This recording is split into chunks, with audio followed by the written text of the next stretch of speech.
Madame la Présidente, Madame la Ministre, mes chers collègues, il n'y a bien sûr aucun mot assez fort ni assez significatif pour désigner cette date du 17 octobre 1961. Pour beaucoup d'entre nous, il s'agit d'un chapitre de notre histoire commune avec l'Algérie.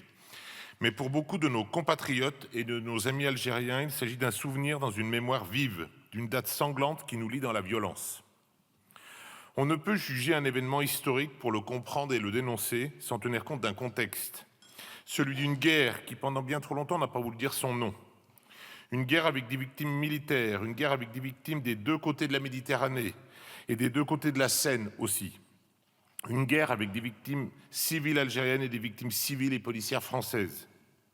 Nous connaissons la succession de drames, de tragédies et de conflits qui ont ponctué une des pages à écrire les plus difficiles et douloureuses pour nos deux nations.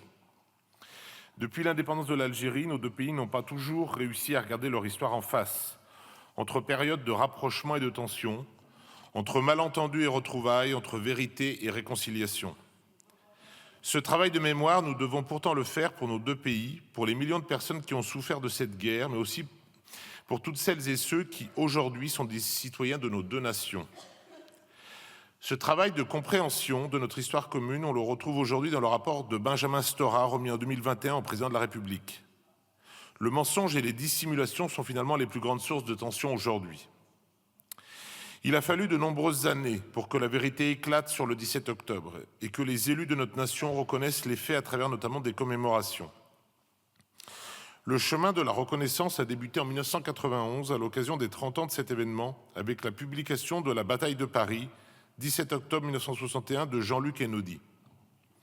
Le procès Papon de 1997 réactivera ensuite définitivement la mémoire de cette répression. En 2012, pour le 51e anniversaire de l'événement, le président François Hollande reconnaît la sanglante répression et affirme que la République reconnaît avec lucidité ces faits. Le président de la République, Emmanuel Macron, le 18 octobre 2021, poursuit ensuite cette reconnaissance et rend hommage aux victimes en pointant des crimes inexcusables pour la République commis sous l'autorité de Maurice Papon.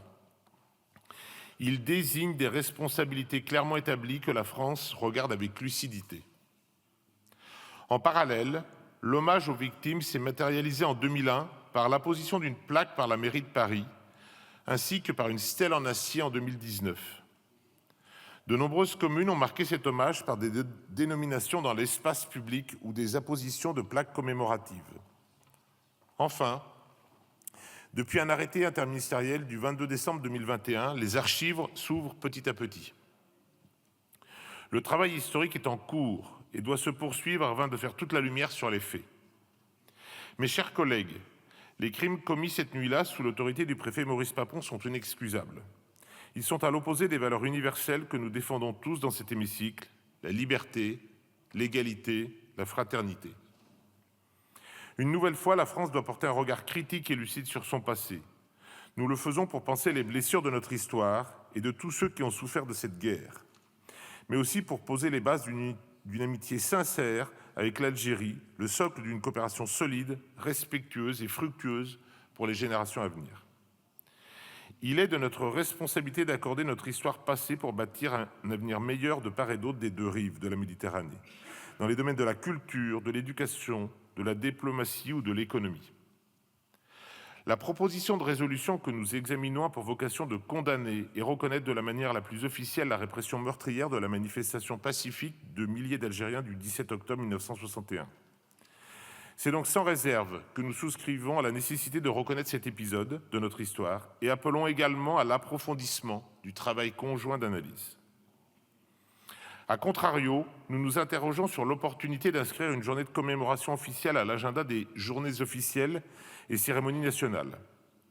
Des commémorations ont déjà lieu. Je pense au 19 mars, journée dédiée à la mémoire des victimes de la guerre d'Algérie et des combats en Tunisie et au Maroc, ainsi qu'à celle du 5 décembre, consacrée au souvenir et au recueillement à la mémoire des victimes civiles et militaires de la guerre d'Algérie.